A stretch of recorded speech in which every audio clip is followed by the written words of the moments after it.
Nah, kedua malaikat tersebut datang dengan tugas untuk membawa ilmu berupa penjelasan tentang sihir. Nah, sebelum menyampaikan ilmu tersebut, Harut dan Marut ini terlebih dahulu memberikan peringatan. Wahai manusia, sesungguhnya kami hanya cobaan bagimu. Sebab itu janganlah kamu kafir.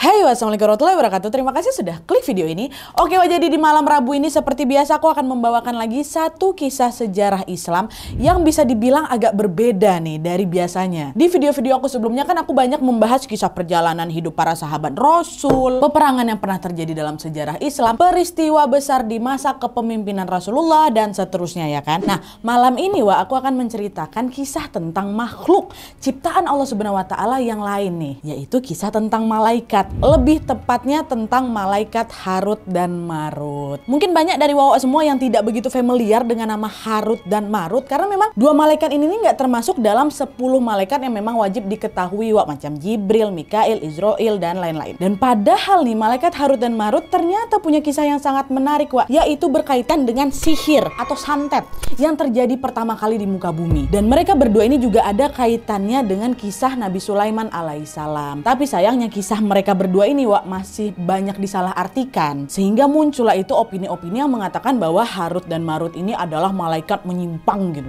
gara dia sudah mengajarkan ilmu sihir. Akhirnya para ulama pun berusaha untuk meluruskan hal ini dengan menyampaikan informasi tentang siapakah malaikat Harut Marut ini dan sebenarnya apa sih yang menjadi tugas mereka gitu. Nah, di video inilah nantinya insya Allah aku akan bahas satu persatu mulai dari kisah Harut dan Marut, versi yang kelirunya sampai versi yang benarnya. Jadi biar kita tahu dua-duanya ini Nah, penasaran dengan kisah selengkapnya? Jadi tanpa berlama-lama kita langsung masuk aja ke ceritanya. Check it out.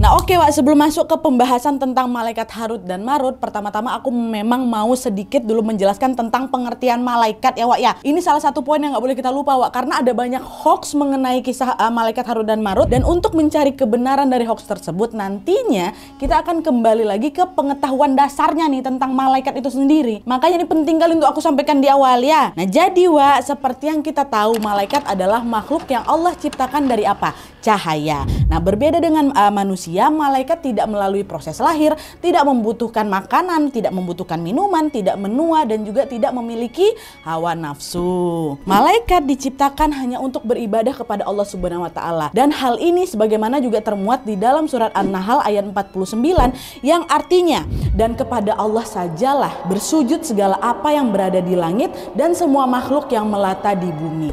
Dan juga para malaikat, sedang mereka malaikat tidak menyombongkan diri.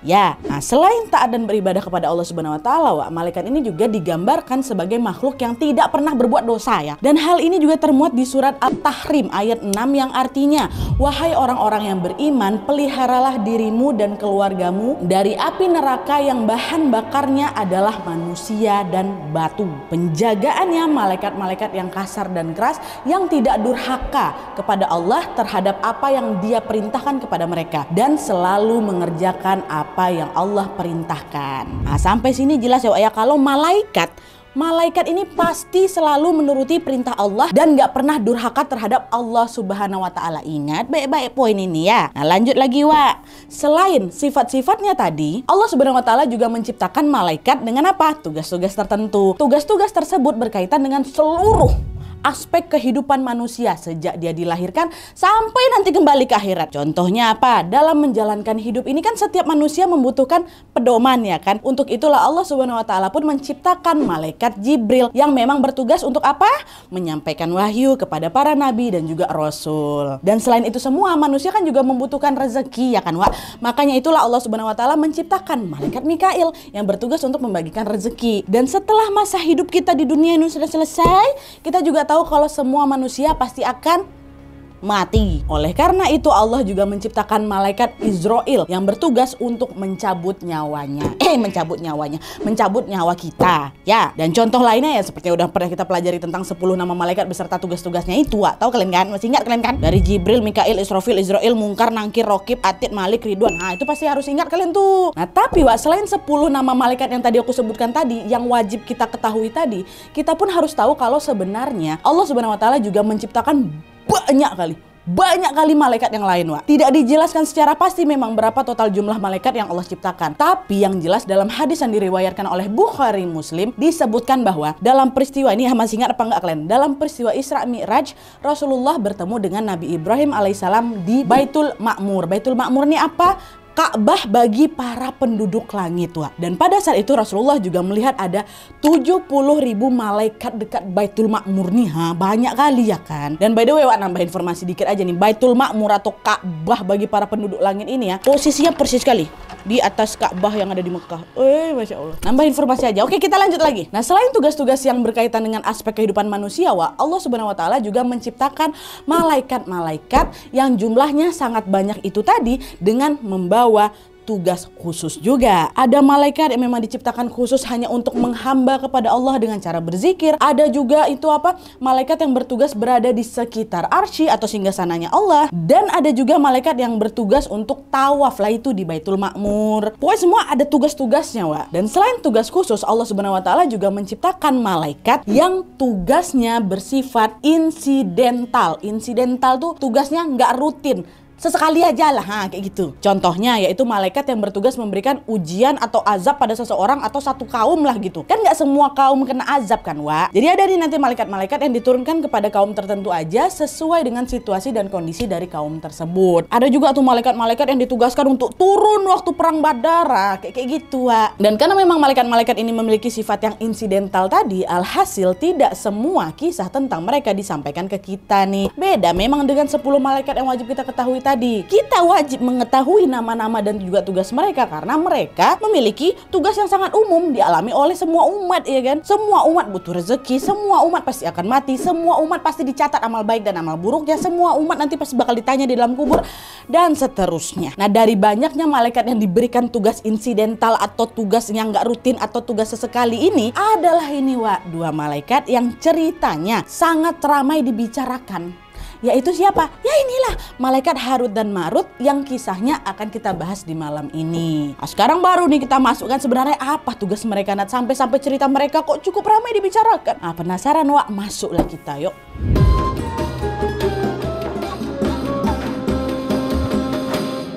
Hal yang pertama harus kalian tahu soal malaikat Harut dan Marut adalah kisah kedua malaikat ini akan berdampingan dengan kisah Nabi Sulaiman alaihissalam, Wak. Ya, itu dicatatnya dulu pertama kali. Nah, jadi, Wak, hal ini bermula ketika malaikat Harut dan Marut diturunkan di kota Babilonia atau Irak pada masa kerajaan Nabi Sulaiman. Nah, pada saat itu, Wak, sihir ini lagi merajalela kali di sana. Saking banyaknya orang-orang yang belajar ilmu sihir sampai-sampai Nabi Sulaiman alaihissalam pun sendiri juga pernah tuh difitnah sebagai seorang penyihir.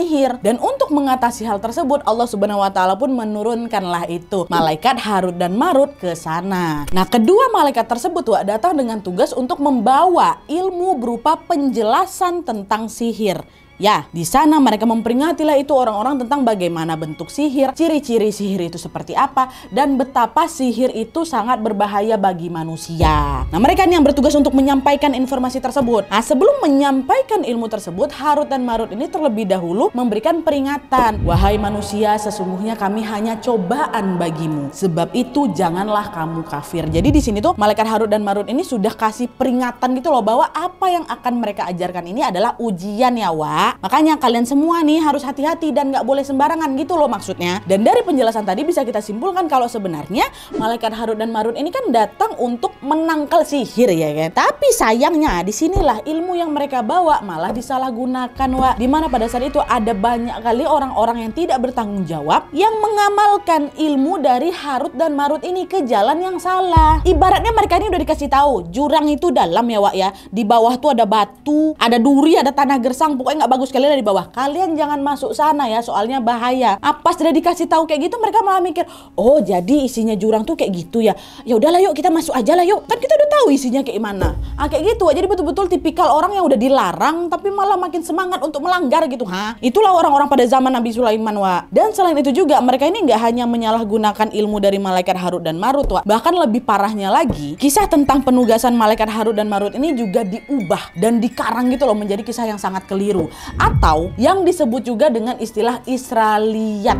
Israiliyat, diubah jadi versi yang keliru gitu, menyeleweng. Husain Az-Zahabi mengatakan bahwa Israiliyat ini adalah cerita yang memang sengaja diselipkan oleh musuh-musuh Islam ke dalam tafsir dan hadis yang sumbernya berasal dari orang-orang Yahudi, Wak. Nah, karena sumbernya udah jelas berasal dari musuh Islam, maka kebanyakan kisah Israiliyat ini merupakan ya kisah-kisah bohong. Dan salah satu kisah Israiliyat yang paling populer adalah tentang kisahnya malaikat Harut dan Marut inilah. Ini yang aku bilang di awal tadi, kalau memang kisah tentang malaikat Harut dan Marut ini banyak hoaxnya juga, hati-hati makanya. Nah, di sini aku mulai untuk menceritakan kisah malaikat Harut dan Marut versi Israiliyah, versi yang kelirunya, Wak ya. Keliru-keliru gini lumayan terkenal juga loh, Wak. Dan sebenarnya aku mau disclaimer dulu kalau kisah yang keliru ini juga perlu diceritakan dengan tujuan supaya kita bisa sama-sama belajar dan mengerti letak kelirunya ini di mana gitu ya kan. Barulah nanti setelah ini aku juga akan memberikan penjelasan tentang versi yang benarnya yang sudah diperbaiki oleh ulama-ulama. Oke? Nah, lanjut lagi, Wak. Ini versi keliru ya. Jadi konon katanya adalah ini malaikat-malaikat yang menghalangi dipilihnya manusia menjadi khalifah di muka bumi. Di situ Allah menerangkan kalau manusia ini dipilih menjadi khalifah karena manusia yang beriman memiliki keutamaan yang lebih tinggi, Wak. Sebagai manusia sudah pasti di dalam diri kita ini kan terdapat nafsu syahwat yang membuat manusia ini memiliki kecenderungan untuk berbuat kemaksiatan, ya kan, Wak? Tapi manusia yang bersungguh-sungguh dalam beriman kepada Allah Subhanahu wa taala akan mampu nih mengendalikan hawa nafsunya sehingga dia pasti bisa istiqomah dalam beribadah. Itulah penjelasan Allah kepada para malaikat kenapa akhirnya manusia dipilih menjadi khalifah. Mengetahui hal tersebut, para malaikat ini bilang balik, jika engkau ya Allah menurunkan syahwat pada diri kami, maka kami juga pasti akan bisa menahannya dan pasti kami tidak akan berbuat maksiat. Itu kata malaikat. Dan untuk membuktikan hal tersebut, maka dipilihlah itu, Wak, dua malaikat yang menjalankan ujian syahwat ini. Siapa mereka? Itulah malaikat Harut dan Marut. Ini versi kelirunya ya. Akhirnya apa? Allah pun memberikanlah itu nafsu syahwat dalam diri dua malaikat ini. Kan tadi ditantang sama malaikat tuh, bisa kok kami kalau misalnya kami dikasih hawa nafsu, kami pasti bakal tetap taat kepadamu ya Allah, kayak gitu kan. Dan tuh setelah kedua malaikat ini diberikan syahwat, mereka pun diturunkan ke bumi, Wak. Tepatnya di mana? Di kota Babilonia tadi. Sesampai di kota Babilonia, pada awalnya Harut sama Marut ini tetap istiqomah, Wak, dalam menjalankan ibadah kepada Allah Subhanahu wa taala. Hingga pada suatu hari mereka melihatlah seorang perempuan cantik kali penampilannya kan. Bahkan mereka menilai bahwa perempuan ini adalah perempuan yang paling cantik yang pernah mereka tengok. Nah, karena kecantikannya itu Harut dan Marut pun tergoda lah ini. Sehingga muncullah itu hasrat dalam benak mereka untuk mendekati perempuan itu, Wak. Akhirnya kan tanpa menunggu waktu yang lama mereka pun langsung merayu perempuan itu. Tapi ternyata si perempuan ini gak mudah luluh orangnya, Wak. Dimana sebelum menerima rayuan dari Harut dan Marut, ternyata dia memberikan syarat kepada mereka berdua. Dan syaratnya adalah kalau mereka mau memiliki si perempuan ini, maka Harut dan Marut harus berbuat maksiat terlebih dahulu, kata mereka. Kata si perempuan ini. Pilihan maksiatnya ada 3, Wak. Yang pertama, menyembah berhala. Yang kedua, membunuh anak kecil. Yang ketiga, meminum khamar. Pilihlah salah satu di antara 3 nih. Perempuan ini pun bilang lagi nih ke Harut dan Marut, menyembah berhala adalah perbuatan kufur. Membunuh anak kecil adalah termasuk dosa yang sangat besar. Sedangkan meminum khamar adalah dosa yang kecil. Kata perempuan ini ngasih hint gitu lah, ngasih petunjuk ya kan. Ada tuh, setelah mendengarkan hal itu, Harut dan Marut pun goyah, Wak. Mereka bilang, ya sudahlah kalau begitu kami mau minum khamar aja, katanya. Meskipun minum khamar ini tampak memiliki dosa yang lebih kecil, ternyata hal itu adalah pilihan yang salah, Wak. Itu adalah pilihan yang salah yang sudah mereka pilih. Kenapa? Karena ketika meminum khamar, otomatis mereka jadi mabuk ya kan. Pas lagi mabuk ini, akal sehat mereka pun jadi hilang sehingga tanpa sadar mereka malah jadi membunuh anak kecil dan juga menjadi menyembah berhala. Selain itu juga dalam kondisi yang mabuk ini juga mereka akhirnya terjerumus dalam perbuatan zina dengan si perempuan cantik tadi. Akhirnya malah jadi diborong semua maksiatnya sama mereka berdua kan, Wak. Dan barulah itu setelah sadar dari mabuknya, Harut dan Marut tahu nih bahwa apa yang sudah mereka lakukan ini adalah maksiat. Dan karena mereka bermaksiat, otomatis mereka dinyatakan apa? Ya tidak loloslah dalam ujian menahan syahwat. Syahwat. Akhirnya, Wak, sifat-sifat kemalaikatan mereka pun dicabut langsung sama Allah dan mereka udah nggak bisa lagi naik ke langit. Dan selain itu, Wak, Harut dan Marut juga telah membuat Allah Subhanahu wa taala marah sehingga Allah pun memberikan pilihan kepada mereka. Kalian mau diazab di bumi atau di akhirat? Dikasih pilihan itu. Mengetahui pilihan tersebut, ternyata Harut dan Marut ini lebih memilih untuk diazab di dunia aja. Mereka pikir azab di dunia ini ya cuman sementara aja, Wak. Dan kalau misalnya mereka udah diazab di dunia, maka mereka akan terbebas di azab akhirat. Pikir mereka kayak gitu. Dan pada saat itu Allah menurunkan azab bagi mereka adalah keduanya ini harus digantung di angkasa, di atas kota Babilonia sampai hari kiamat.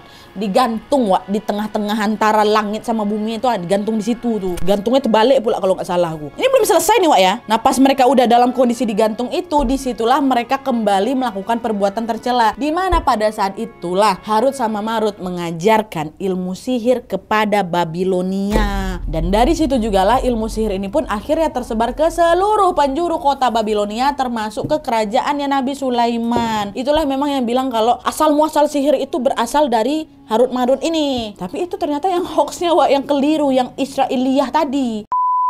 Oke, jadi tadi itu adalah kisah tentang malaikat Harut dan Marut versi kelirunya, Wak, ya. Nah, dari salah satu sumber yang aku baca disebutkan bahwa versi Israiliyat ini berasal dari mana, Wak? Dari kitab-kitab Bani Israel yang tidak pernah memang menghormati Allah Subhanahu wa taala, tidak mau mengakui kesucian malaikat dan tidak mau mengakui akhlak para nabi. Dan ditambah lagi kisah tersebut diriwayatkan oleh seseorang yang terkenal suka meriwayatkan mitos-mitos Yahudi, Wak. Yang tentunya hal tersebut bertentangan sekali dengan agama, logika dan juga ilmu pengetahuan. Nah, kembali lagi nih ke penjelasan yang aku sampaikan di awal tadi, Wak. Salah satu sifat malaikat adalah apa? Taat dan nggak pernah bermaksiat, ya kan? Jadi kalau misalnya ada cerita yang menyebutkan bahwa ada malaikat yang menyimpang dan juga nggak taat pada perintah Allah Subhanahu wa taala, itu sudah bisa dipastikan cerita itu salah, Wak. Hoax itu aja lah gampang, ya. Termasuk kisah malaikat Harut dan Marut yang versi Israelian ini, Wak. Ya, nah udah nih kan, Wak. Jadi sekali lagi aku ingatin kalau cerita tadi adalah versi kelirunya. Jadi versi benarnya nih kayak gimana, Nadia? Inilah kita sekarang masuk ke pembahasan tentang bantahan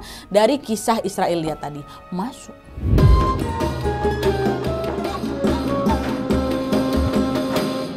Nah, jadi, Wak, berdasarkan kisah yang aku ceritakan tadi, diketahui bahwa pada akhirnya orang-orang di Babilonia banyak yang menyalahgunakan ilmu sihir. Ya kan? Bahkan nih, Wak, yang mukjizatnya Nabi Sulaiman alaihissalam yang bisa menggerakkan angin pun dianggap sebagai bentuk sihir oleh mereka. Bisa dibilang fitnah terhadap Nabi Sulaiman ini cukup viral kali lah, Wak, pada masa itu. Bahkan sampai ke zaman Nabi Muhammad SAW, Wak, ya, masih ada aja tuh orang yang percaya kalau Nabi Sulaiman ini penyihir. Astagfirullahaladzim. Nih ya, biar kalian tahu aja ya, pada saat itu di zaman Rasulullah SAW ada nih orang-orang yang dengan lantang berkata, perhatikanlah Muhammad, dia mencampur adukkan antara kebenaran dan kebatilan. Dia mengatakan bahwa Sulaiman adalah nabi seperti nabi-nabi yang lain, padahal Sulaiman adalah seorang penyihir yang dapat terbang di atas angin, itu kata orang nih. Dan untuk menyangkal anggapan tersebut, Allah pun akhirnya menurunkan firman dalam Al-Quran surat Al-Baqarah ayat 102 yang artinya, dan mereka mengikuti apa yang dibaca oleh setan-setan pada masa kerajaan Sulaiman,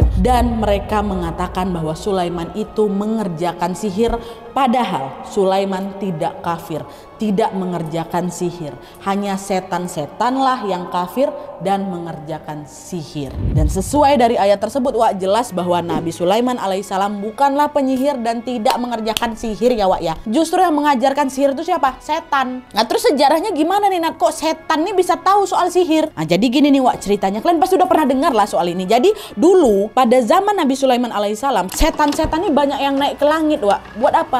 Buat nguping pembicaraan para malaikat. Kepo dan oh, ini ada berita baru apa ini, nanti akan terjadi apa nih, yang nguping setan-setan nih. Disitulah mereka mendengar apa yang disampaikan malaikat tentang peristiwa-peristiwa yang akan terjadi di bumi. Contohnya tentang peristiwa kematian, peristiwa bencana, dan banyak lagi peristiwa besar lainnya. Nah, kalau udah selesai nguping nih, Wak, ya, setan-setan ini bakal turun lagi ke bumi dan menyampaikan hal tersebut kepada para dukun atau cenayang di zaman itu. Nantinya dukun-dukun itulah, Wak, yang akan bercerita ke orang-orang. Ya, dan setelah itu orang-orang ini pun jadi kaget lah. Ternyata apa yang disampaikan sama cenayang itu betulan kejadian, ya. Sama persis dengan apa yang terjadi di sekitar mereka, Wak. Iyalah, orang memang udah dibilang sama malaikat di atas langit. Ya, alhasil apa, Wak, lama-kelamaan orang pun jadi mikir lah, wah, kok kejadiannya plek-ketiplek kali sama yang si dukun itu bilang, ya.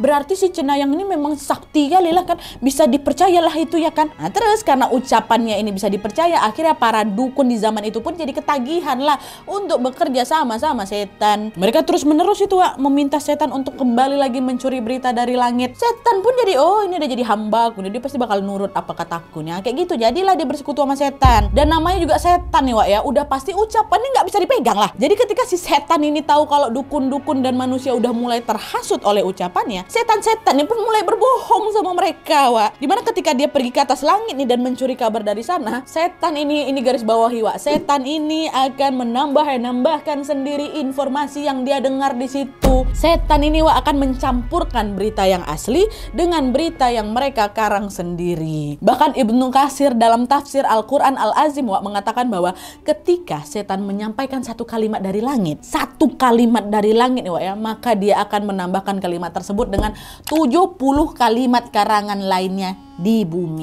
Jadi apa, setan ini lebih banyak bohongnya daripada jujurnya Wak. Satu yang disampaikan sama malaikat, di bawah jadi 70, kayak gitulah. Nah pada saat itu Wak, manusia yang sudah terlanjur terhasut pun yang nggak sadar lah situ kalau memang informasi yang mereka dapat itu ternyata sudah ditambah-tambah sama setan. Ya mereka percaya aja lah, udah sekali benar terbukti langsung percaya gitu ya kan. Dan disitulah manusia malah mencatat semua informasi tersebut ke dalam buku-buku. Apa hoax-hoax yang disampaikan, yang dilebay-lebayin sama setan tuh Wak, dicatat sama mereka dekat buku-buku kan. Nah buku-buku inilah Wak yang akhirnya tersebar luas tuh di masyarakat pada masa itu. Dan buku-buku itu juga memuat informasi bahwa dukun yang udah dibantu oleh si setan ini adalah orang yang sakti, yang mengetahui hal-hal goib, kayak gitulah. Nabi Sulaiman alaihissalam pun mengetahui Wak tentang buku-buku itu, buku-buku yang beredar ini ya. Alhasil Nabi Sulaiman pun mengirim beberapa utusannya untuk menarik buku-buku itu dari peredaran. Setelah ditarik semuanya, Nabi Sulaiman pun mengumpulkan semua buku tersebut ke dalam sebuah kotak yang kemudian dikubur di bawah kursi beliau. Dan sejak saat itu nggak ada tuh satu setan pun yang bisa mendekati kursi Nabi Sulaiman Wak. Kenapa? Karena jika ada setan yang coba-coba mendekati si kursi ini, maka dia akan langsung terbakar. Jadi bisa dibilang buku-buku tadi itu dalam keadaan yang aman lah Wak, selama Nabi Sulaiman hidup. Tapi ketika Nabi Sulaiman alaihissalam meninggal dunia dan para ulama yang meneruskan ajaran Nabi Sulaiman ini juga sudah meninggal semua, disitulah Wak orang-orang jahat nih mulai bermunculan. Di saat yang bersamaan setan pun datang balik dengan menyamar sebagai wujud manusia ke orang-orang ini ya kan. Ini setan nih.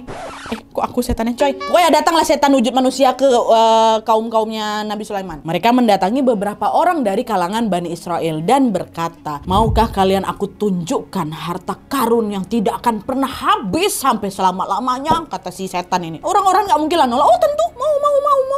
Harta karun apakah itu wahai apa, kata. Baiklah, galilah lantai di bawah kursinya Sulaiman, maka kau akan menemukan harta karun tersebut. Akhirnya setan yang menyamar tadi pun pergilah ini Wak ke kediamannya Nabi Sulaiman bersama dengan orang-orang yang percaya sama ucapan dia tadi. Dah setan pun menunjukkanlah kepada mereka lokasi di mana harta karun itu berada, dan dia menyuruh mereka untuk menggalinya. Di situ lokasinya, di situ titiknya, galilah gitu.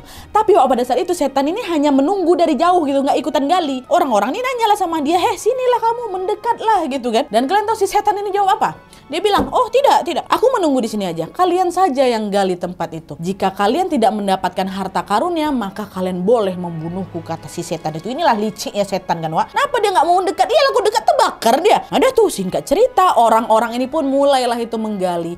Dan ternyata betul Wak, di dalam sana mereka menemukan buku-buku yang sebelumnya sudah dikubur oleh Nabi Sulaiman alaihissalam. Dan ketika buku itu dikeluarkan, setan ini pun bilang lagi, sesungguhnya Sulaiman bisa mengatur para manusia, mengatur setan-setan, burung-burung karena sihir. Dan itu yang kalian lihat adalah buku sihir miliknya.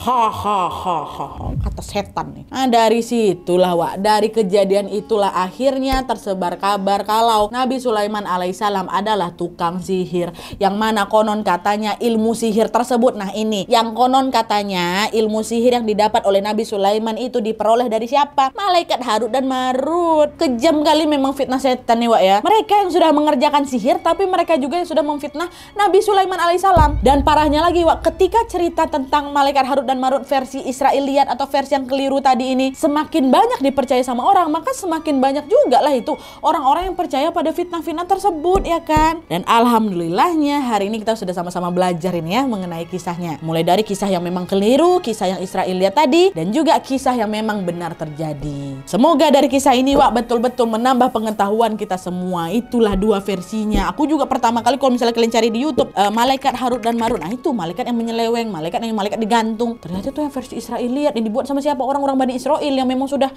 nggak mungkin taat itu sama Allah, wa. Nauzubillah min zalik. Kalau misalnya kalian punya informasi tambahan, please tolong lagi. Kalau misalnya kalian tahu kisah yang lain soal Harut dan Marut, tolong tambahin di bawah karena kami juga agak sedikit dapat informasinya, wa. Cuma ini aja lah yang bisa kami sajikan. Nggak apa-apa lah ya. Mantap tapi kan.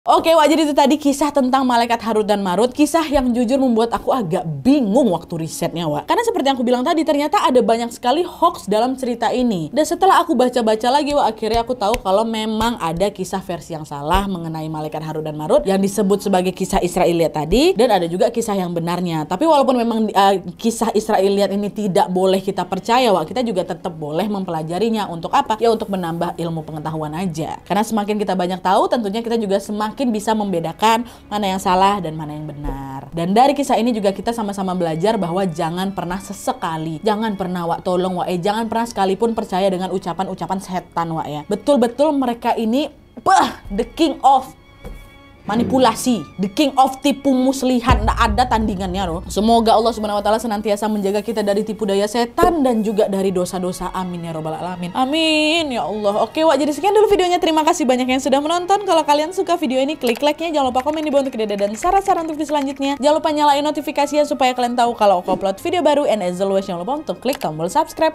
supaya kalian sama-sama tahu informasi menarik dan menegangkan dari channel aku. See you next video, Wak. Bye.